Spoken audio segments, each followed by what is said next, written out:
اور یہ دعا آدم علیہ السلام کو کس نے سکھائی تھی؟ اللہ سبحانہ تعالیٰ نے. تو فتلقى آدم من ربه کلمات، بس آدم نے یہ دعا اللہ سبحانہ تعالیٰ سے سیکھی اور پھر اللہ سبحانہ تعالیٰ نے ان پر کیا کیا؟ اپنا رحم کیا اور ان کی توبہ کو قبول کر لیا. فتاب علیہ، پس اس نے توبہ کر لی. انہ هو التواب الرحیم، بے شک وہی سب سے زیادہ مہربانی اور رحم کرنے والا ہے، توبہ قبول کرنے والا ہے. اس سے پتہ چلتا ہے کہ غلطی بھی اللہ تعالیٰ کی مشیت سے ہوئی، پھر اللہ نے توبہ کا طریقہ بھی سکھایا، پھر توبہ بھی قبول کر لی.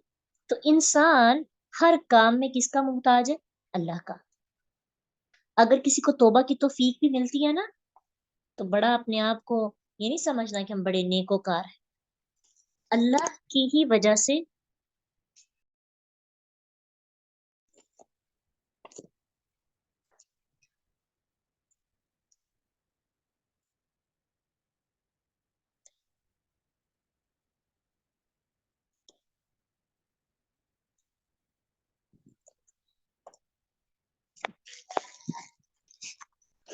ایسا ہی ہے. تو کریڈٹ کس کو دینا چاہیے؟ اللہ کو. جب کبھی اپنے گناہوں کی معافی مانگنے لگے تو معافی مانگنے کے بعد کس کو کریڈٹ دینا چاہیے؟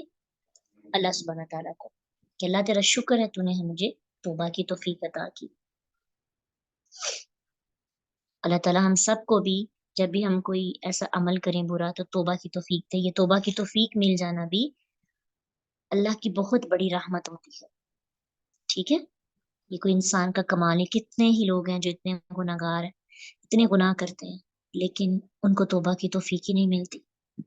ٹھیک ہے، تو اللہ تعالیٰ سے دعا کرتے رہنا چاہیے. اعلیٰ جیسے آدم علیہ السلام کو غلطی کے بعد تو نے توبہ کی توفیق دی تھی، مجھے بھی دینا.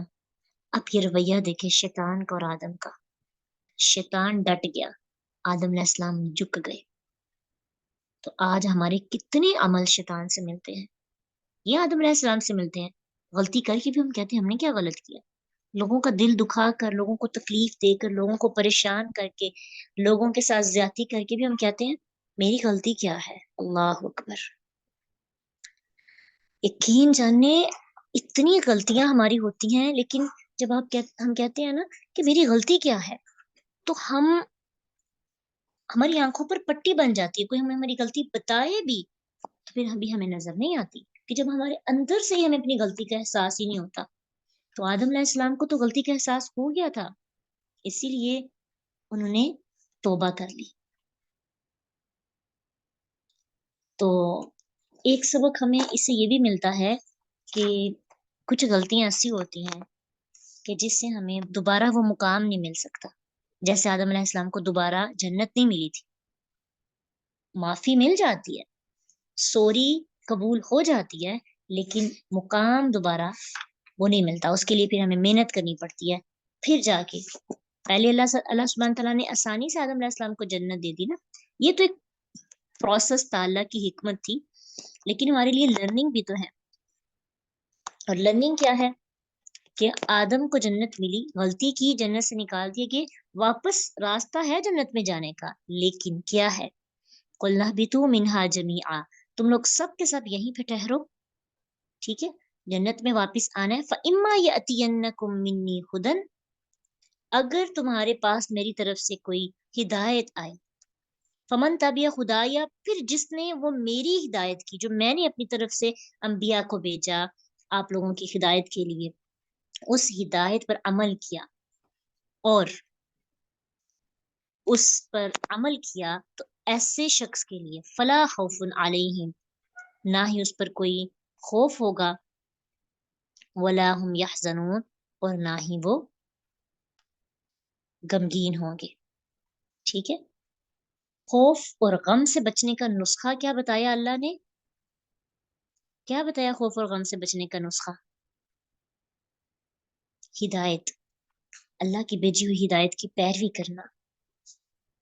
اور اگر ہدایت کی پیروی کریں گے، اللہ کے انبیاء جو کتب لے کے آئے ان پر عمل کریں گے، تو پھر جنت مل جائے گی. کیونکہ جنت بھی ایسی جگہ ہے جہاں پہ نہ کوئی خوف ہوگا، نہ غم ہوگا. خوف کا تعلق ہوتا ہے انسان کے فیوچر سے، فیوچر کے بارے میں انسان کو خدشات ہوتے ہیں، کہیں یہ نہ ہو جائے، کہیں وہ نہ ہو جائے۔ ہم اور غم کا تعلق کس کے ساتھ ہوتا ہے؟ ماضی سے، ماضی کا غم ہوتا ہے اور آنے والی کسی چیز کا خوف ہوتا ہے۔ تو جو لوگ ہدایت یافتہ ہوتے ہیں وہ لوگ غم اور خوف سے آزاد ہو جاتے ہیں، لیکن ایون کے قیامت کے دن جو بڑی گھبراہٹ ہوگی نا، ایسے لوگ اس دن بھی امن میں ہوں گے۔ لیکن جو لوگ اللہ کی بات کو نہیں مانتے، آپ دیکھتے ہیں دنیا میں لوگ کتنی پرابلمز میں ہیں، کبھی کوئی ٹینشن، کبھی کوئی ٹینشن، کبھی کوئی ٹینشن، نیند کی گولیاں لے کے سونا پڑتا ہے، سب کچھ ہے پاس، سکون نہیں ہے۔ سکون اللہ کے ذکر میں، اللہ کی ہدایت میں، اللہ کی احکامات میں ہے۔ جو اللہ کے حکم پر عمل نہیں کرتا وہ انسان غم اور خوف پہ ہی مبتلا رہتا ہے۔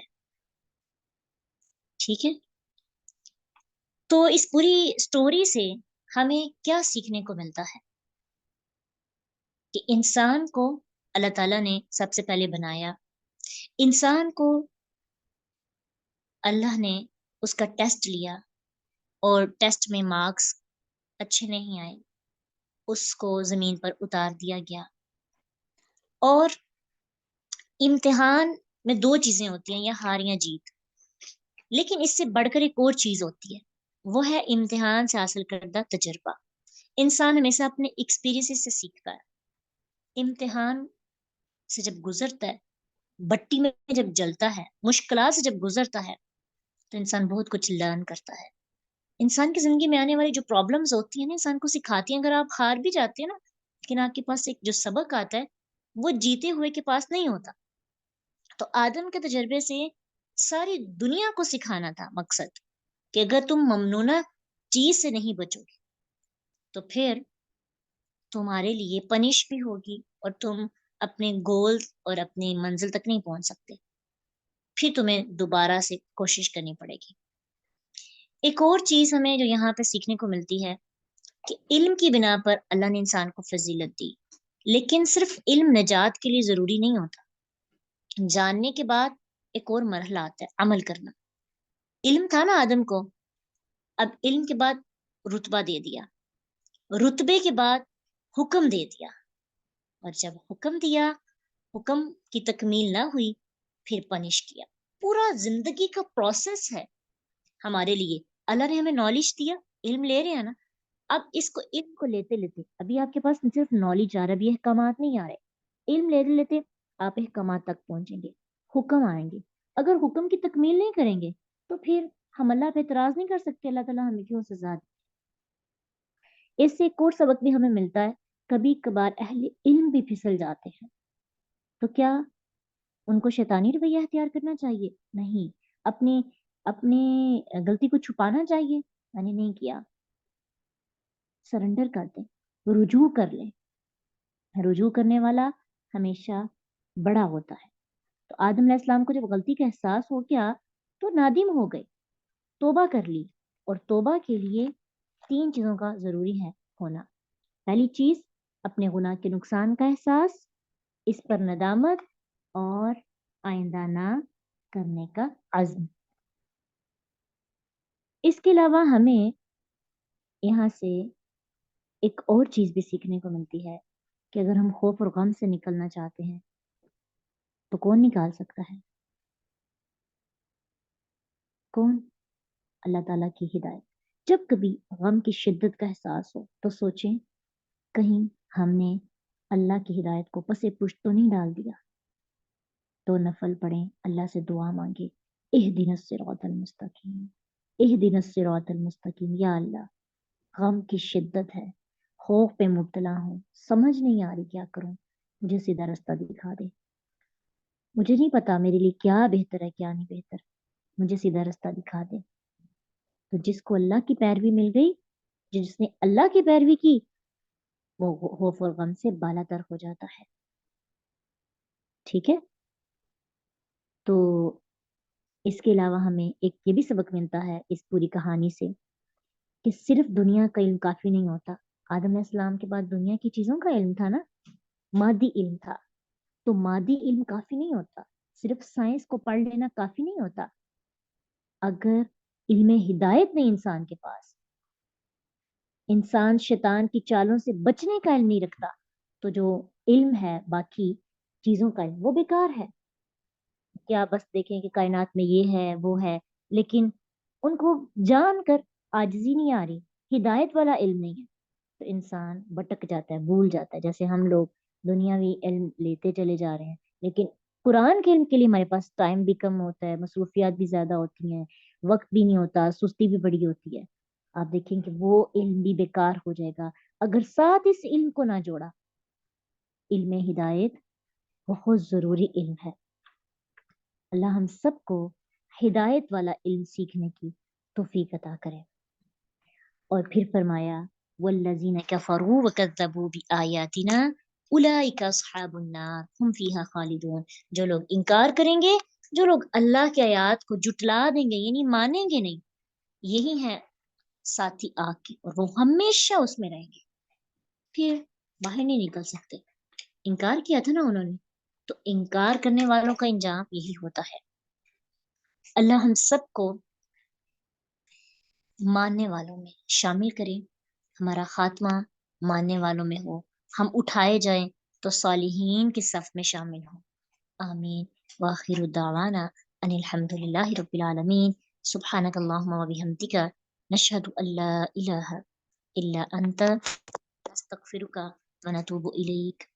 السلام علیکم ورحمۃ اللہ وبرکاتہ.